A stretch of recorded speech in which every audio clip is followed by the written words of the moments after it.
Sunday game for the Illinois Fighting Illini. I'm kind of glad they're playing on Sunday because there's so many good games Saturday that I feel like this becomes a marquee game of Sunday's slate when you have Illinois facing the 135th best team in the country, the Colgate Raiders. What do you like? Are you excited for this game on paper, Cart?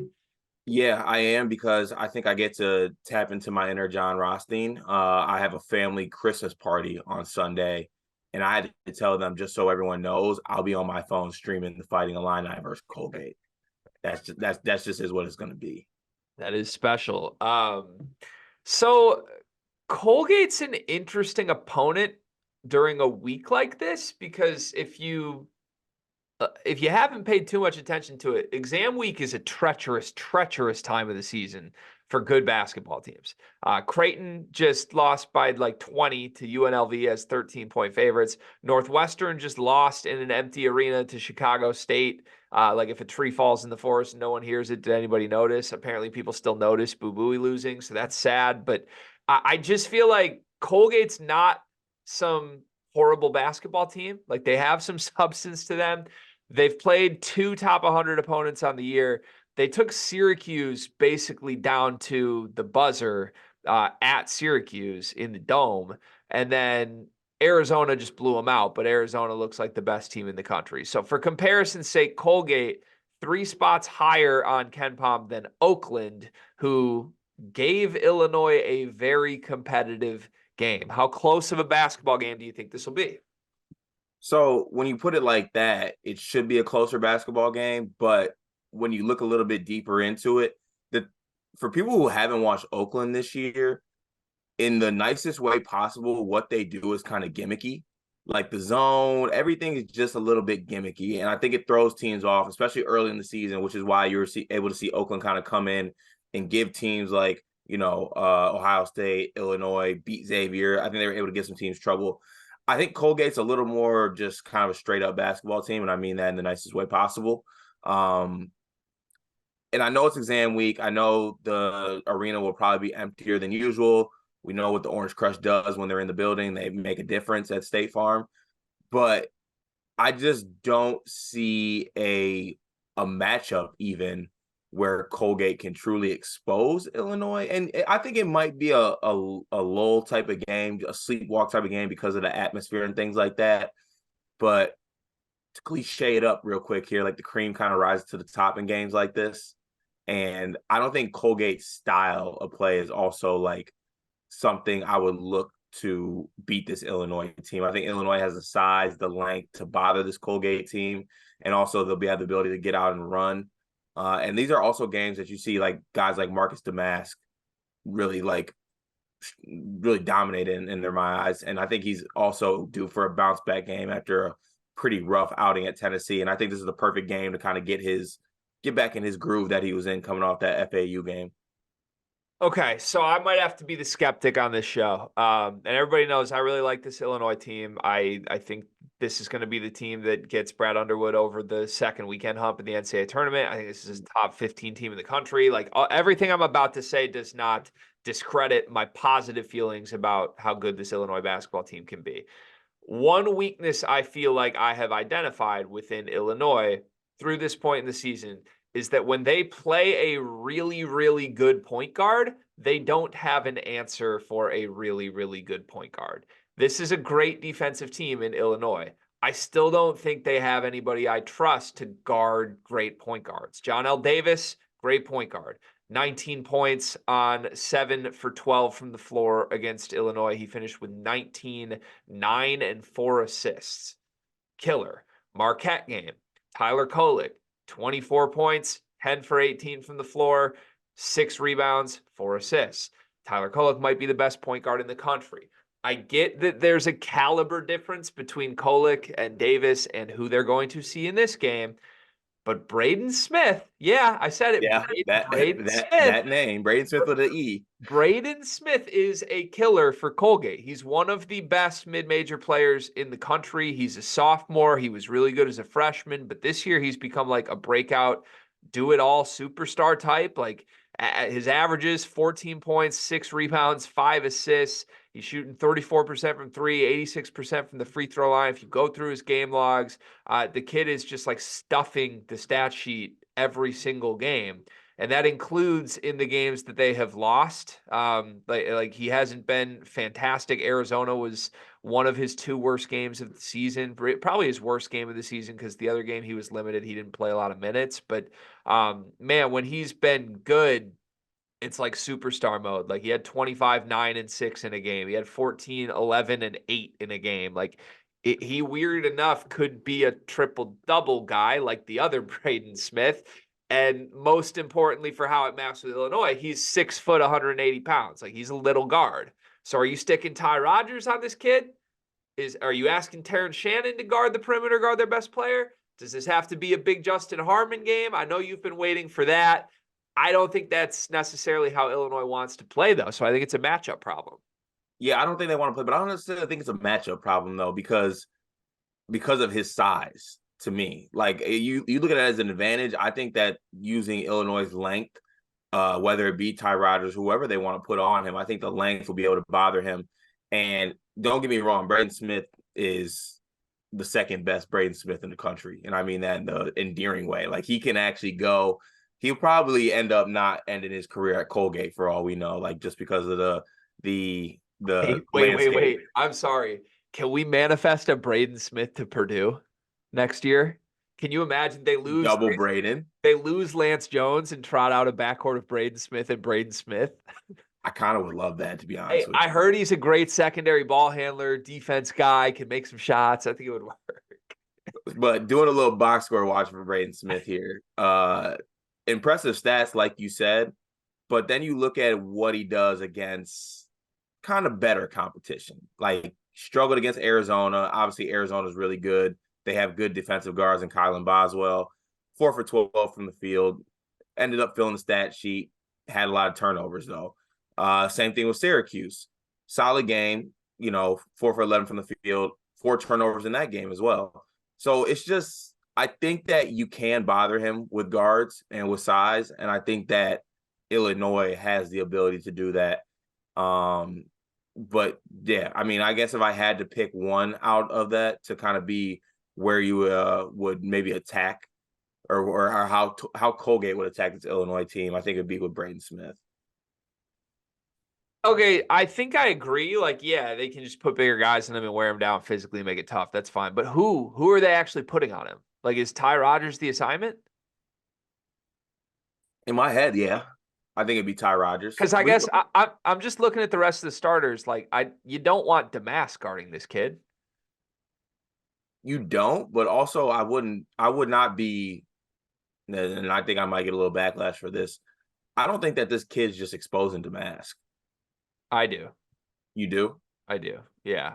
Look, Damas good player, but I don't think he's necessarily a defensive stopper, and he's more like let's put him on the other offense's worst wing, right? Like I think Braden Smith would get him in space and win. It's got to be Ty or Terrence Shannon, but that's my thing is like I don't want Terrence Shannon spending all his energy guarding Braden Smith. Like, I mean, you could pull a look down the road type game. Like there might be some backcourts where Terrence Shannon has to guard guys like Braden Smith. I guess. I mean, they're a very large wingspan plus backcourt / team. Not every team is like that, so this could be a good test for them. Yeah, I guess. The one thing that I think bodes well for Colgate beyond they have a superstar is they are almost as big as Illinois is, if not bigger in the front line. Their starting lineup goes 6 foot, Braden Smith, 6'4" at the 2, 6'7" at the 3, but 6'7", 220, like that's a strong kid. 6'10", 6'11" front court. Wait a minute. So you're saying they got 2 bigs in the front court? They got 2 bigs in the front court. Uh-oh. Uh-oh. Is it time? It might be time. I mean, did we not get I'm just saying if there was a game to maybe break out the Coleman Dane thing that people brought up in the Discord. I'm just saying, I know it might not be the favorite of everybody else, but that personally, that's my Illinois. That's my Fighting Illini if I'm putting the lineup out there. Give me Dame. I mean, yeah, the people keep asking, are we going to see it? Underwood's been talking about it. This would be a game for it on paper. What's really nice about Illinois, as we talk through these games on a game-to-game basis, obviously we do a preview for every single Illinois game, and I think more so than any other team we've talked about in the country, they have different ways to match up with you. Like, I don't even think you can identify a team that's like Illinois has no answers for this because they have so many moving parts and ways you can shuffle the puzzle pieces to make it work that, yeah, I think Braden Smith is a matchup problem, but Illinois has the pieces to figure it out. I just don't necessarily know what those will be. But it is like because you got to worry about Braden in the backcourt. You also got to worry about two bigs in the front court. It's one of those things where Colgate might force Illinois' hand on personnel a little more than most teams would. So we'll see what happens. The one thing I do think Illinois can do to frustrate Colgate in a huge way, turn them over. Colgate has turnover issues. They actually in the Syracuse game where they lost by 4 points and blew a huge lead. I mean, Colgate was up 16 points at halftime at Syracuse. And then Hughes stormed back, wins by 4. They blew them out in the final 10 minutes. Turnovers was the reason why. Colgate finished with 19 turnovers in that game. So I do think Illinois can frustrate them there. I do think Illinois in general has the personnel to force turnovers, but the interesting thing is they don't. Like the scheme doesn't want Illinois doing it. They're 346th in the country in turnover percentage forced. So why do you think that is? Like don't they have this personnel to be great at forcing turnovers? I think that might be a question I can't answer. Really? Like it should be a squad that forces turnovers given the personality they have. I really can't pinpoint why they do. I might have to watch a few more games to actually watch why not. Maybe they're just playing against teams that really take honestly, they might be playing against teams that just take really good care of the ball. I'd be interested to go through their schedule so far and see kind of where those teams rank in turnovers. Like just looking at it from a surface level, FAU is a team I think takes care of the ball. Tennessee is also a team that I think takes care of the ball. So maybe it's just a scenario where they're just facing teams that it's hard to turn them over. Like it's hard to turn Marquette over. Yeah, I think that's a pretty good call, actually, as I'm clicking through some of these teams. Like Western Illinois turns it over a ton. They had just 10 turnovers against Illinois, so that's one. Southern, another team that turns it over pretty well. They had 13 turnovers against Illinois. So, but yeah, like Marquette takes care of it. Tennessee takes care of it. Even Rutgers takes care of it. So that could be part of it. But I don't know. That's just a number I would circle. Like if you're coming back to see, did Colgate actually hang in this game or not? Like how many turnovers do they have? They turn it Well, over 20 times. also, if turnovers are a big factor and it's a team, the thing that makes turnovers worse though is when you're on the road and it's a full stadium. So the fact that it's finals week, maybe a little bit of a gray cloud over the stadium, just as far as the energy not being the same. A turnover always hurts. A turnover hurts way worse if the Orange Crush is letting you know you just turned it over and it's rocking. Yeah. Sleepy 1 p.m. Sunday afternoon game. Yeah, like NFL games are on. Like it's just It's finals week. There's NFL games on. What time do the Bears play? Somebody check on that for me. yes. And look, Colgate also like good shooting team. Like they make threes. I feel like that's like they start out this game like 3 for 3 from 3, and everybody's kind of looking around in like a I don't want to say half empty because I think the fans will show up, but like half energized arena. I think this could get a little dicey for Illinois. Is all that I'm saying. What's one thing you want to see from Illinois in this game? Give me like a player to keep an eye on, just something that you have your eye on. Ooh. I think if I had to pick one, it'd be Coleman. I don't I've just I I've always been impressed with Coleman's defense. I have. But in my head, he has just looked like a player who's trying to get healthy or not playing fully healthy. And I think that I don't know. I'm just keeping my eye on it. Like if it's going to be a lingering thing with him, whatever his leg injury was. So I think seeing a really good Coleman game, even offensively, would do a lot for me just as far as from the outside looking in. I agree with you there. I'm going to go a different route. I'm going to go Quincy Guerrier. He had his best game of the season last game, 22 points. Honestly, was doing a lot of things I just straight up didn't think he was capable of. And I think we have seen like there's a couple people who have done that to Tennessee this year where you look back at it and you're like, why was that guy good against like Fletcher Lawyer? Torch Tennessee. North Carolina's offense, torch Tennessee. Quincy Guerrier, torch Tennessee. I don't really know what to make of that from a team that's a top 5 defense in the country, but like Guerrier had an out-of-body experience in that game, and he's had a lot of like alternating good and bad games this year. Like he'll follow up a 13-point game with a 0-point game. I want to see him string 2 good ones together in a row. Can I use the middle word with Guerrier? Yeah. I would love to find middle with Guerrier because right now it looks like a player who has like one of those wheels with the arrow on it. And on one side of the wheel, it's Oregon Guerrier. And on the other side of the wheel, it's Syracuse Guerrier. And he spins it before the game. He's like, oh, I'm Oregon today. Oh, I'm Syracuse Guerrier today. And it's 2 completely different players. Just fine. Just be solid. I think, like you said, and I agree with your point, Guerrier does not need to be if Gary's a leading scorer, you're going to lose the basketball game. Mm-hmm. I feel that way. Mm-hmm. You need Gary to be that 4th, 5th guy. And then you're like, oh yeah, like Gary pours in 8 to 10 points, does things on the boards, good defense, maybe, a couple of energy things. And then you look up in the rest of the box score and Terrence Shannon has his 20, Damask has 15.